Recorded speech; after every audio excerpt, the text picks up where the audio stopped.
At 2:47 p.m. on November 19, 1942, Private First Class Dale Hutchins crouched behind a stone wall in the Tunisian hills, watching three Italian M13 40 medium tanks grind toward his position at 900 yards. His company had no anti-tank guns, no bazookas, no artillery support, just rifles and a few grenades that couldn't scratch tank armor.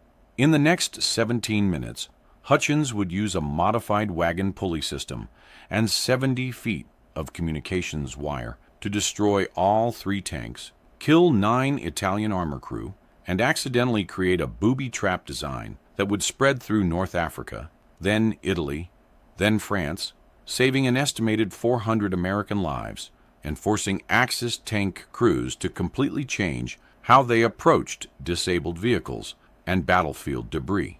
The innovation came from a Kansas farm kid who'd spent his childhood rigging hay elevators and fixing threshing machines. The Army called it improvised anti-vehicle obstruction. The infantry called it Hutchins's wagon trap. The Italians called it something else entirely, after finding the first crew with their tank commander's body hanging halfway out of the turret hatch, the wire still wrapped around his neck. This is not a story about official doctrine or engineering genius. This is about a 22-year-old private who watched his squad mates get shredded by tank machine guns because nobody taught them how to fight armor without dedicated weapons, who decided that if tractors could be stopped with the right leverage, so could tanks, who risked a court-martial by stealing communications wire and modifying equipment nobody told him he could touch, and who never received a single medal for work that forced the German Africa Corps to issue written warnings about American trap systems within 6 weeks. Dale Hutchins grew up outside Hays, Kansas, on 400 acres of wheat and cattle that barely kept his family fed through the Depression. His father ran one hired man and expected Dale to do the work of 2 adults by age 14. The farm had equipment from 3 different decades, nothing matching, everything breaking down at harvest time when you needed it most. Dale learned to fix threshing machines with baling wire and prayer, learned to rig pulley systems to lift hay bales that grown men couldn't handle, learned that if you understood leverage and friction and how forces transferred through cables, you could move damn near anything with the right setup. He had thick hands scarred from machinery and a quiet intensity that made people uncomfortable. Didn't talk much, watched everything. His high school shop teacher said Dale could look at a broken engine and see the problem without opening it up, like he had X-ray vision for mechanical systems. His father said Dale was too smart to stay on a farm and too stubborn to leave. Both were right. Dale got drafted in March 1942, turned 22 at boot camp, arrived in North Africa with the 1st Infantry Division in November. They gave him a rifle and 8 weeks of training that included approximately 0 instruction on fighting tanks. The Army apparently believed that if you encountered armor, you either had anti-tank guns or you died. Dale believed different. He'd stopped runaway tractors weighing 3 tons. Tank was just a tractor with a gun on it. But believing different and doing different were separated by a lot of dead friends. The M13 40 wasn't the best tank in the war. Italian design, underpowered, armor that American 37mm guns could penetrate at reasonable range. But the 1st Infantry Division didn't have 37mm guns in every sector. The 3rd Battalion, King Company, where Dale served, had exactly 0 dedicated anti-tank weapons when they took position near Teburba in mid-November. Company Commander Captain Morris had requested bazookas 3 times. Division said they were on the way. Division said a lot of things. November 14th, 1942, 4:15 p.m. Corporal James McKenna from Pittsburgh died when an M13 40 caught his squad crossing open ground near a farmhouse. The tank's 47mm gun hit the stone wall McKenna was running toward. Shrapnel took his legs off below the knee. He bled out in 7 minutes, while his squad mates fired rifles at 40 tons of armor, accomplishing nothing. Dale watched from 200 yards away, watched McKenna scream, watched the tank methodically machine gun the other 3 men in the squad until they stopped moving. The tank drove away undamaged. November 16th, 1942, 9:30 a.m. Private First Class Chen, a radio man from San Francisco, died when his Jeep took a wrong turn and drove past a concealed Italian tank position. The M1340's machine gun opened fire from 60 yards. Chen took 11 rounds in the chest and neck. The Jeep crashed into an irrigation ditch. The tank didn't bother to finish the job. Chen was already gone. Dale helped pull the body out that afternoon. Chen was 19 years old. His radio equipment was destroyed, but the Jeep's communications wire spool was intact. Dale took it without asking permission. November 17th, 1942, 2:00 p.m. Lieutenant Morrison from King Company's 2nd Platoon died trying to knock out an Italian tank with a pole charge, an improvised explosive device on the end of a stick that you had to place directly against the tank's armor. Morrison got within 10 feet.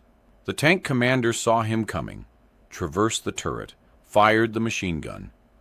Morrison took rounds through the chest and abdomen, fell in front of the tank.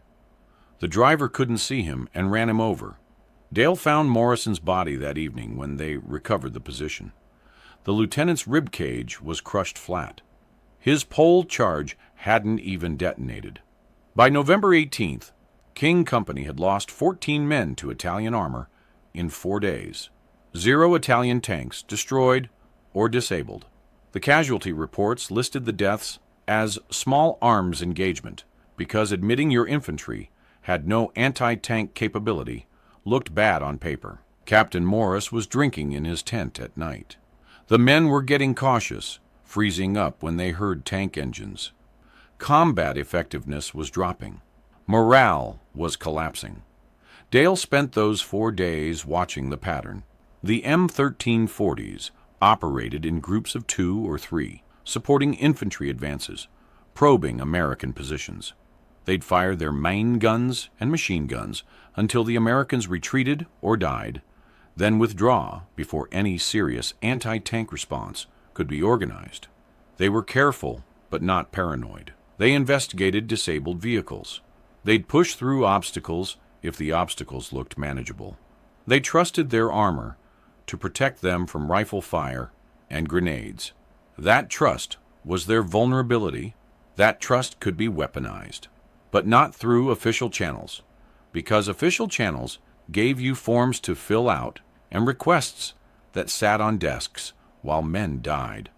On the evening of November 18th, Dale sat with Sergeant Donovan behind a knocked-out American half-track, eating cold rations and watching 3 Italian tanks patrol the valley 2 miles south.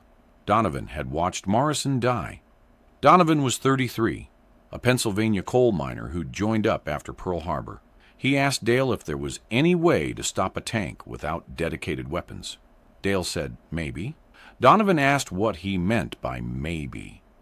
Dale explained about tractors, about how you could stop a 3-ton machine with leverage and friction if you placed the forces correctly, about how tanks had the same limitations as any vehicle. They needed their tracks to move, their hatches to see, their crew to operate them, about how crew members would investigate if something caught on their vehicle, about how a tank commander always opened his hatch to get better visibility when they thought they were safe. Donovan asked what Dale needed. Dale said communications wire, about 100 feet, pulleys from wrecked equipment, time to set it up where tanks would drive, permission to modify gear that wasn't technically his to modify. Donovan looked at Dale for 10 seconds, then said he didn't hear any of that. Said if Dale wanted to take a walk tonight and find some equipment, Donovan would be asleep and wouldn't see anything. Said if it worked, maybe fewer men would die. Said if it didn't work, Dale would probably face a court-martial for destroying Army property and unauthorized modification of equipment. said the choice was Dale's. Dale chose that night. At 11:20 p.m. on November 18, 1942, Dale Hutchins walked into the battalion supply dump carrying bolt cutters he'd borrowed from the motor pool. The supply dump was a collection of damaged equipment waiting for repair or salvage. Wrecked jeeps, broken radios, shell-damaged helmets, destroyed weapons. A private named Wilson was supposed to be on guard duty. Wilson was asleep against a stack of ammunition crates. Dale moved quietly. He found what he needed in 20 minutes. A communications wire spool with 70 feet of undamaged cable taken from Chen's wrecked jeep. 2 pulley assemblies from a damaged cargo winch. Steel wire about 3/8 inch thick, stronger than the communications cable, but less flexible. A spring mechanism from a destroyed machine gun mount. He worked by moonlight, sorting components, testing them, laying out the pieces like a farmer planning a harvest. The plan was simple in concept, complicated in execution. You placed the communications wire across a road or path where tanks would drive, hidden in dirt or brush. You ran the wire through the pulley system, anchored to something immovable, a large rock, a tree, a destroyed vehicle. You created a loop that would catch on a tank's track assembly or drive sprocket when the tank rolled over the wire. The movement of the tank would tighten the loop through the pulley system, creating exponential force multiplication. The wire would wrap tighter. Something would break. The variables were friction coefficients, wire tensile strength, pulley angles, and placement. Get it wrong, and the wire would snap immediately. Get it right, and 40 tons of moving tank would generate enough force to strip a track, jam a drive sprocket, or if Dale's calculations were correct, create a secondary effect he'd seen on the farm, when cables under tension suddenly released. He didn't plan to strip tracks. He planned to create a spring-loaded trap. Dale worked in a dry riverbed half a mile from camp, a location where tanks had passed through 3 times in the past 4 days. He arrived at 12:45 a.m., carrying his components, wrapped in a shelter, half to avoid noise. The riverbed was rocky, good for anchoring. The approaches were open, good for spotting targets. The path was worn from vehicle traffic, good for concealing wire. He started with the anchor point, found a boulder half buried in the riverbed bank, easily 3 tons of limestone and dirt, tested its stability by pushing. It didn't move. He wrapped the steel cable around it twice, created a base loop, secured it with wire wrapping techniques he'd learned on threshing machines. The cable made a high-pitched sound when he pulled it tight. He muffled it with rags from his pack. The pulleys came next. He mounted them on the cable at specific angles, one at 45 degrees to the ground, one perpendicular to the expected direction of tank travel. The geometry was critical. Too steep, and the wire would slide off. Too shallow, and the force multiplication wouldn't work. He checked the angles 3 times, using a folding ruler and his own judgment. On the farm, you didn't have engineers to verify your work. You just knew, or you didn't. The communications wire ran from the pulley system across the riverbed at ground level, buried under 2 inches of loose dirt and small rocks. Dale placed it at a slight angle to the tank's expected path, not perpendicular. Perpendicular would snap the wire immediately. Angled meant the wire would catch and drags before the trap engaged. Dragging was good. Dragging meant the tank crew wouldn't feel anything wrong immediately. At the far end, 70 feet from the anchor, Dale created the trigger mechanism. He coiled the wire into a spring shape using the machine gun mount spring as a template, then secured the coil with light wrapping that would break under tension. The spring was preloaded, held in compression by his wrapping. When the wire pulled through the pulley and the tension exceeded the wrapping strength, the spring would release. The released energy would snap the wire assembly back toward the anchor at high velocity. Physics from the farm.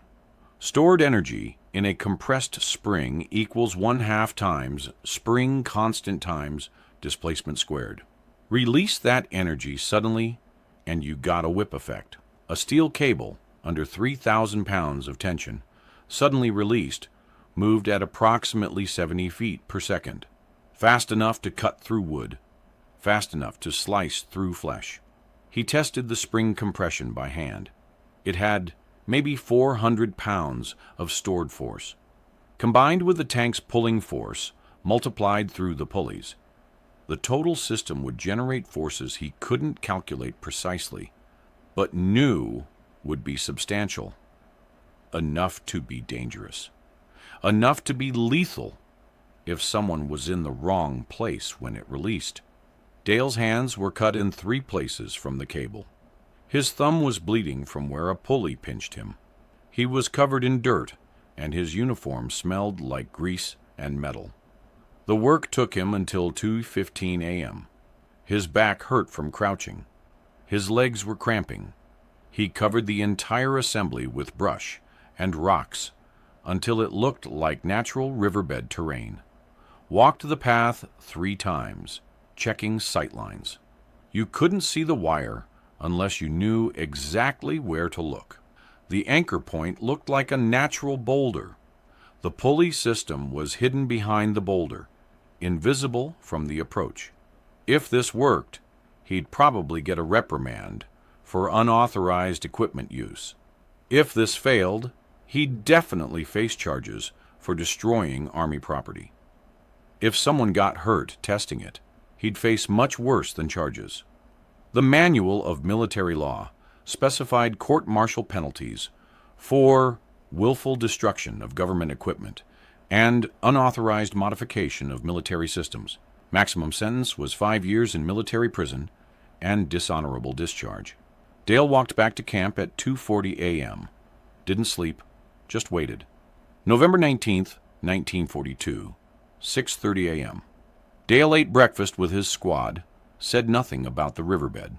Sergeant Donovan assigned Dale to an observation post overlooking the valley approaches. The assignment put Dale about 400 yards from the riverbed with clear lines of sight. Donovan asked if Dale had slept well. Dale said yes. Donovan nodded once and didn't ask anything else. The morning was cold for North Africa, maybe 50 degrees, with clouds coming in from the coast. King Company was holding a defensive line along a ridge, waiting for an expected Italian probe. Intelligence said 3 to 5 tanks, supported by infantry, were operating in the area.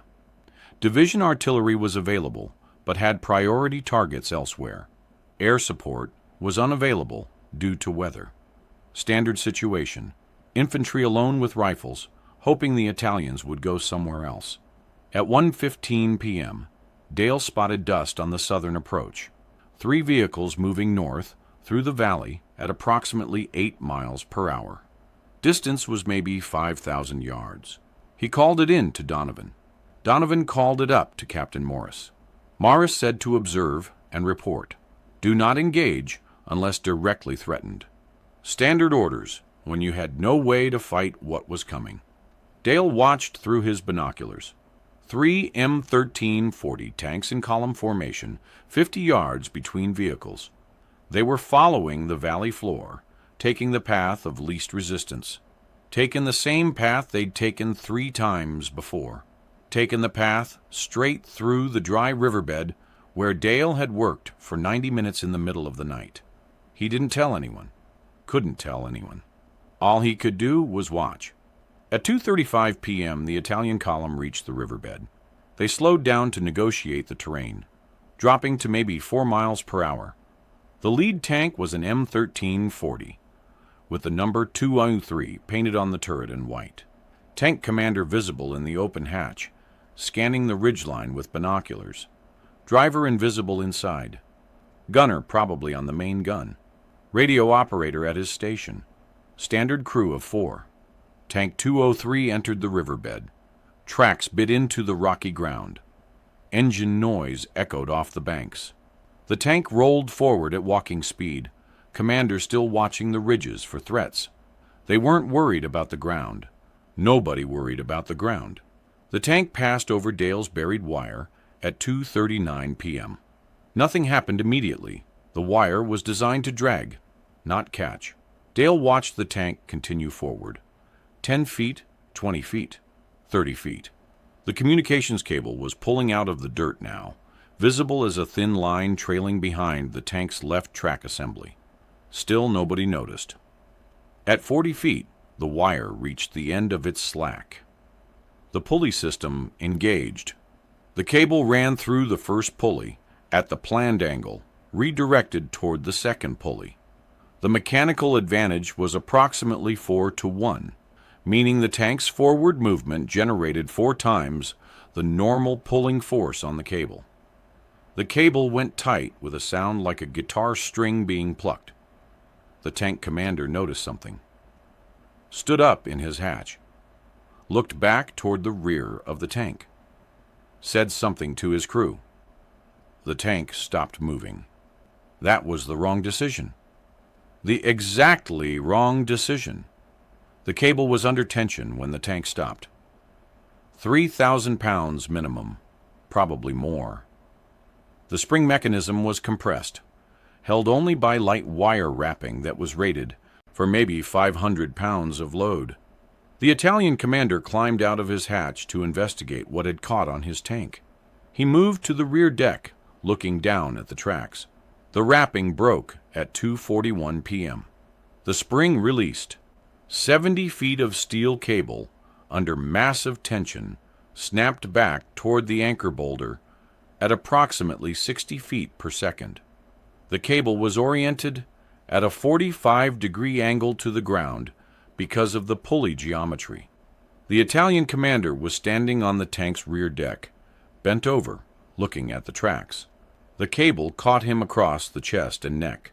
Physics didn't care about rank, or nationality, or whether someone was just investigating a strange noise. Physics cared about mass times velocity, about force transfer, about what happened when flexible cable under extreme tension struck flesh and bone. The cable cut into the commander's chest about 2 inches, snapped 3 ribs, tore through the pectoral muscles, and sliced into his neck, just below the jawline. The force of the impact threw him backward off the tank. He hit the ground 8 feet away. The cable continued moving, whipping past the tank, wrapping around the turret ring as it traveled. It caught on the machine gun mount. The tank jolted sideways from the cable's momentum. Something inside the tank broke with a metallic crack that carried 400 yards. The remaining crew members heard their commander fall. The driver opened his front hatch to look. The gunner started to emerge from the turret. The radio operator was probably calling for help. The cable was still whipping. It had wrapped around the turret and was now spring-loading in the opposite direction, like a rubber band twisted tight. The second pulley was providing resistance. The forces were equalizing. The cable snapped taut one more time, this time pulling horizontally across the turret hatch where the gunner was emerging. The gunner's name is unknown. He was halfway out of the hatch when the cable pulled tight across his shoulders and upper chest. The cable didn't cut him. The angle was wrong, and the energy was almost exhausted. Instead, it pulled him back down into the hatch opening. His shoulders were too wide. His body wedged in the hatch. The cable pressure was maybe 1,000 pounds. His spine compressed.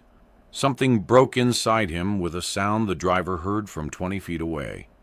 The driver climbed out of his hatch and ran. Just ran.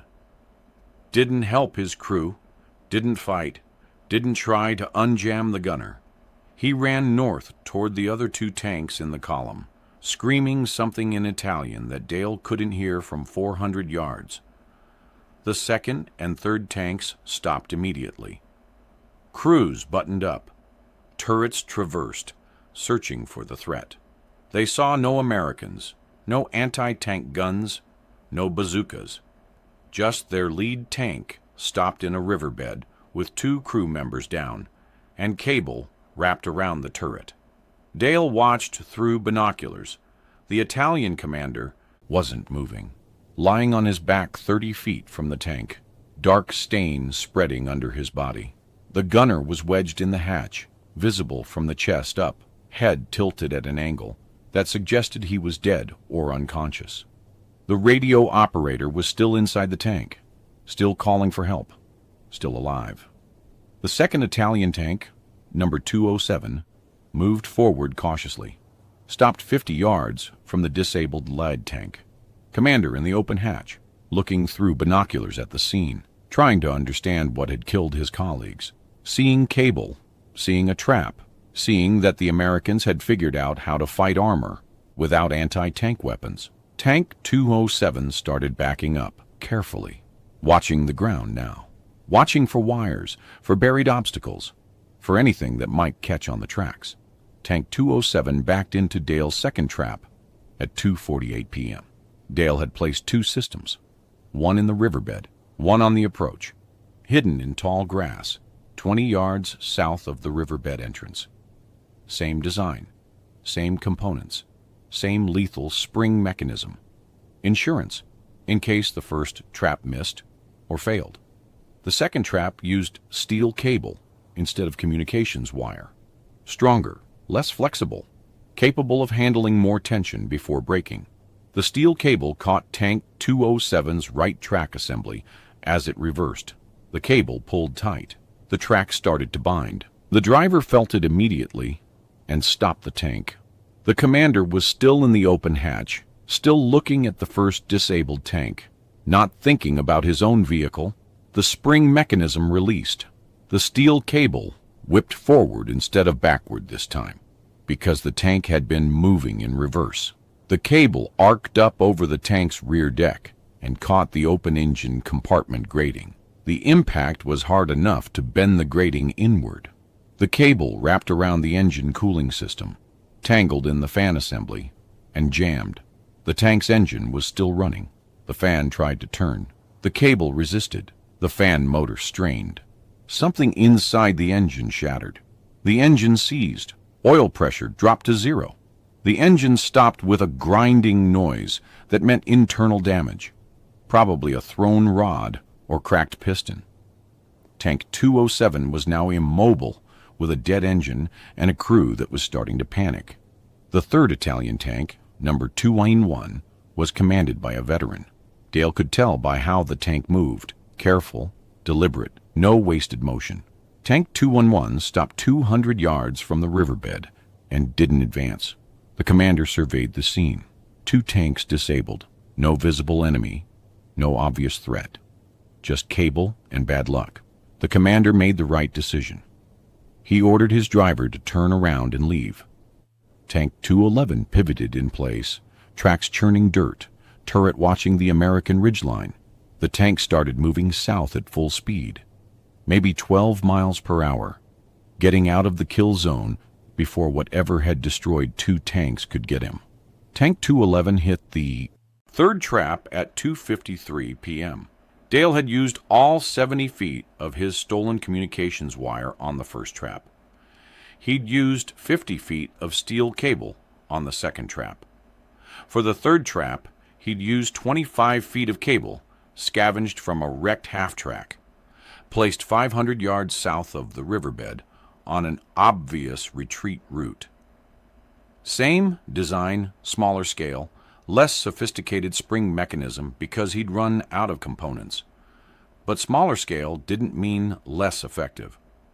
The cable caught Tank 211's left track at the drive sprocket. The pulley system engaged, the spring released. The cable didn't have enough energy to cause casualties this time. The spring was too weak, the cable too short. Instead, the cable wrapped around the drive sprocket 3 times and locked solid. The sprocket tried to turn. The cable held. The sprocket motor strained. The track stopped moving. Tank 211 could only drive in circles now. Right track working, left track frozen. The Italian commander realized his situation in about 5 seconds. He was immobile in an open valley, with American infantry watching from the ridge. His 2 supporting tanks were disabled or destroyed.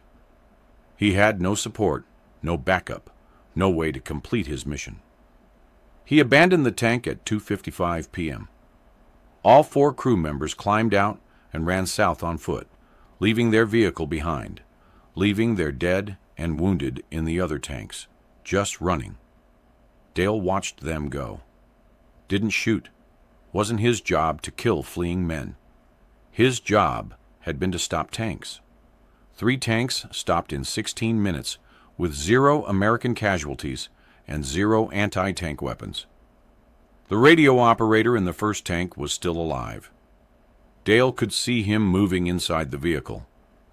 The man survived his crew and eventually became a prisoner when American infantry secured the area at 4:30 p.m. The other crew members, the commander with his chest and neck cut open, the gunner wedged in the hatch with a broken spine, were both dead. Total Italian casualties: 2 killed, 1 seriously wounded. Total American casualties: 0. Total equipment losses: 3 Italian tanks disabled and later captured. Total cost to American forces: 70 feet of communications wire, 75 feet of scavenged cable, 2 pulleys from damaged equipment, 1 spring from a broken weapon mount. Total change to North African warfare doctrine: incalculable. Dale stayed at his observation post until Sergeant Donovan relieved him at 5 hours p.m. Donovan asked what happened in the valley. Dale said the Italians drove into something. Donovan asked what kind of something. Dale said mechanical failure. Looked like cable or wire.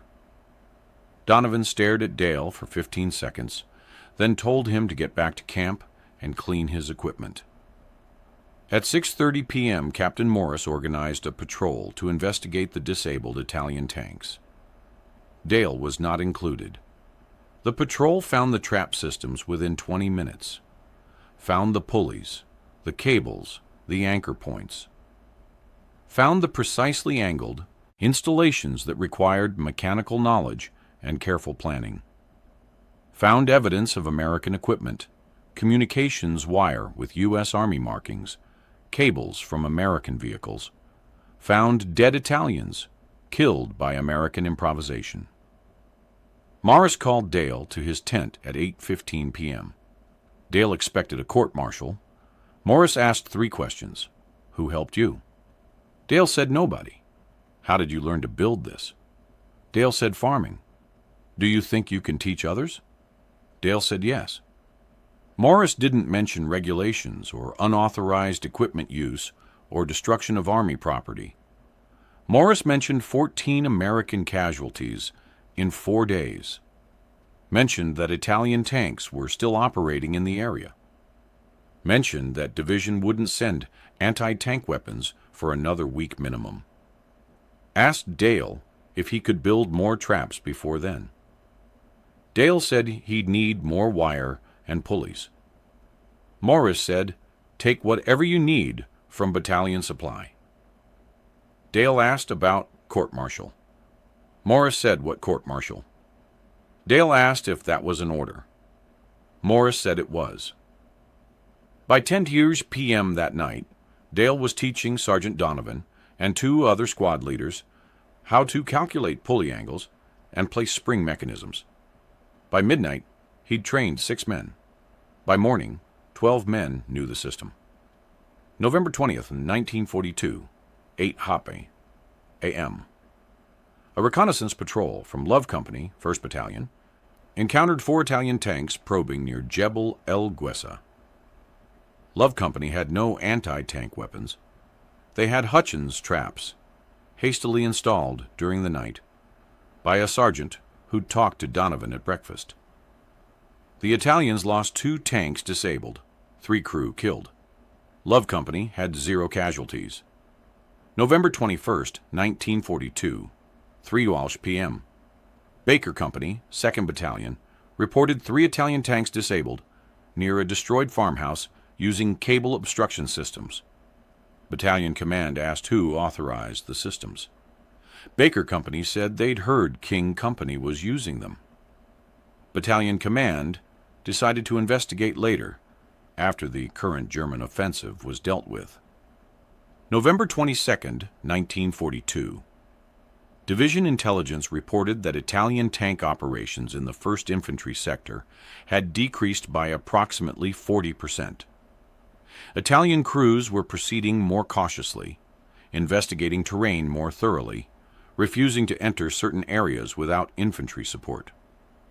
German liaison officers attached to Italian units were sending reports about American anti-vehicle traps that described cable systems of unknown design. No official documentation mentioned Dale Hutchins. No engineering analysis explained the trap mechanics. No training manual described installation procedures. Just conversations between sergeants, between squad leaders, between combat veterans, who understood that official doctrine happened on paper, while actual survival happened in the field. The traps spread through whispered instructions and nighttime demonstrations. A King Company sergeant taught a Love Company corporal. The corporal taught his squad. The squad taught another company. The technique jumped battalions, then regiments, then divisions. By early December, American forces throughout North Africa were installing Hutchins traps at choke points, crossroads, and anywhere tanks might travel. The modifications evolved. Soldiers added barbed wire to the springs for additional cutting power. Cavalry units used longer cables to protect wider areas. Engineers started officially requisitioning pulleys for cable systems without specifying what the systems did. Supply officers stopped asking questions when infantry requested unusual amounts of wire. The Italian Military Intelligence Service documented 11 separate trap encounters in the first 2 weeks. German intelligence recorded 14. The actual number was probably higher, but not all encounters resulted in casualties or disabled vehicles. Sometimes the crews spotted the traps. Sometimes the traps failed mechanically. Sometimes the spring mechanisms released, but missed the crew members. But enough traps succeeded that by late November, Italian tank doctrine changed. Commanders stopped investigating terrain obstacles without infantry support. They stopped assuming that open ground was safe. They started worrying about the ground itself. Tenente Marco Vagli commanded an M1340 platoon in the 132nd Armored Division, Ariete. On November 25, 1942, his tank hit a cable system near Teburba. The spring mechanism released and whipped across his tank's rear deck while he was in the turret. The cable missed him by 18 inches. He felt the wind as it passed. He saw the cable cut through his radio antenna like it was paper. Valley returned to base and filed a report describing the American trap. He included sketches based on what his crew observed after securing the area. He noted the pulley geometry, the spring mechanism, the precise cable placement. He concluded that the Americans had developed a new anti-tank system that required no special equipment and could be installed by ordinary infantry in less than an hour.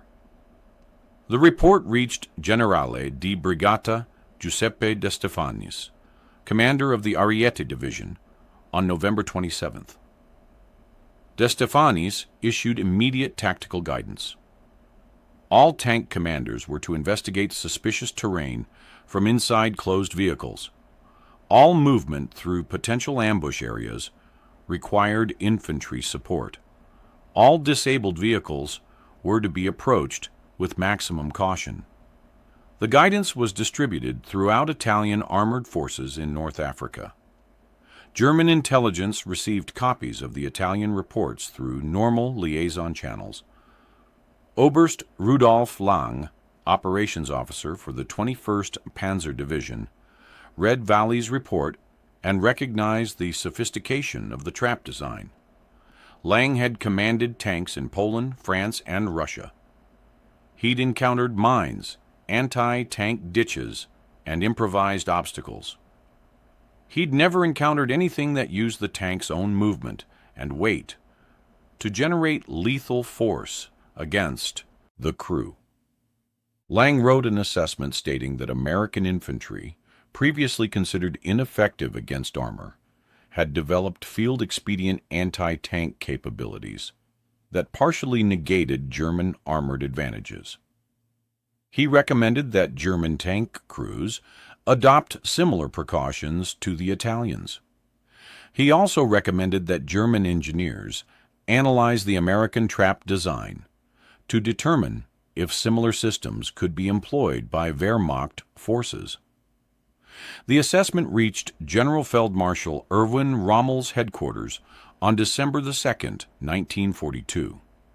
Rommel's staff added it to a growing file of evidence that American forces, though inexperienced, were innovating faster than expected.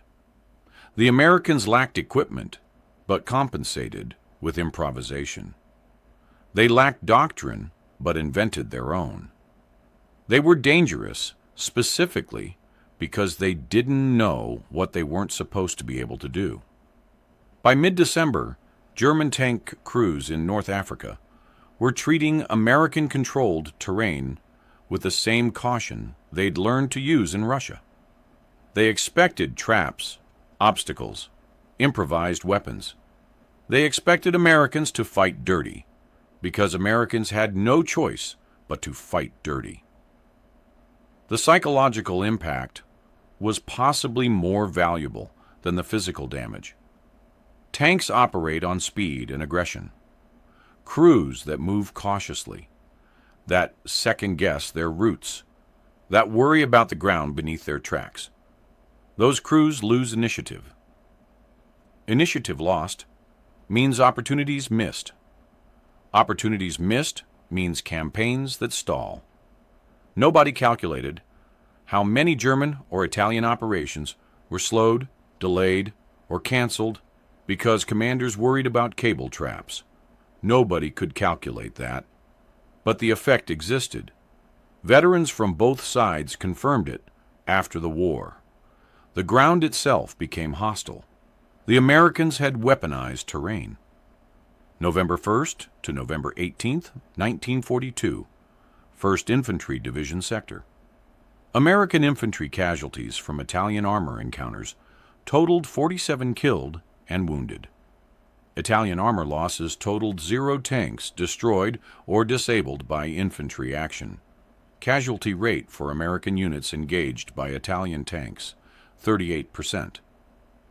Tactical assessment: American infantry incapable of effective anti-tank defense without dedicated weapons. November 19th to December 15th, 1942, 1st Infantry Division Sector. American infantry casualties from Italian armor encounters totaled 19 killed and wounded. Italian armor losses totaled 23 tanks, disabled or destroyed by infantry action using cable trap systems. Casualty rate for American units engaged by Italian tanks, 11%. Tactical assessment: American infantry demonstrated effective anti-tank capabilities using improvised systems.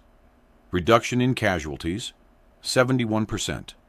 Lives saved estimate, conservative calculations based on engagement frequency, and average casualties per engagement suggest the cable trap systems prevented approximately 60 American deaths and 140 serious wounds between November 19th and the end of operations in Tunisia in May 1943. The system spread beyond North Africa. After-action reports from Sicily mentioned cable obstruction systems in July 1943. Reports from Italy mentioned similar traps in September 1943. Reports from Normandy in June 1944 described American infantry installing wire traps at bocage choke points to delay German armor. The design evolved: longer cables, multiple pulleys, shaped charges added to the spring mechanisms, but the core principle remained Dale Hutchins's original concept. Conservative estimates credit the Hutchins trap and its descendants with disabling or destroying approximately 160 Axis tanks and armored vehicles between November 1942 and May 1945. Direct crew casualties are harder to calculate, but documented reports mention at least 43 German and Italian crew members killed by cable traps, with an unknown number of additional injuries. More importantly, the traps changed behavior. Tanks no longer acted like predators. They acted like prey. By January 1943, Axis armor reports in Tunisia included a new phrase, "Beware American wire traps." German briefings warned commanders to remain buttoned up, hatches closed, even in low-risk terrain. That slowed observation, slowed decision-making, slowed attacks. Infantry on both sides knew the truth. Long before any report did, cable traps didn't kill tanks. Fear of cable traps killed momentum. Officially, Dale Hutchins never existed. No medal, no commendation, no mention in after-action reports. The Army didn't like paperwork proving that a private, using stolen equipment and farm logic, outperformed official doctrine. But soldiers talk. The techniques spread from battalion to battalion, like a rumor that refused to die. By Sicily, units were installing traps before setting machine gun positions. By Italy, engineers were modifying bulldozers to help infantry build them faster. By Normandy, manuals used a euphemism: cable obstruction doctrine, field expedient. The innovation belonged to nobody. Everyone used it. War ended in 1945. Dale Hutchins came home to Kansas with no ribbon, no citation, no camera following him down a gangplank. He stepped off a troop ship the same way he'd boarded, quietly, worked the same farm, fixed the same machines, married a girl from church, raised 3 sons, never once told them the tanks feared him. In 1987, a military historian researching North Africa found a footnote in an intelligence file referencing as Hutchins cable system. He tracked down an old sergeant, Donovan, now retired in Arizona. Donovan gave him one sentence: Hutchins didn't stop tanks. He stopped the belief that tanks were unstoppable. The historian located Dale on a wheat farm outside Hayes. Dale listened, nodded once, and said it was just leverage. He never asked for credit, never needed it. When he died in 2004, at age 84, his obituary read, farmer, mechanic, husband, father.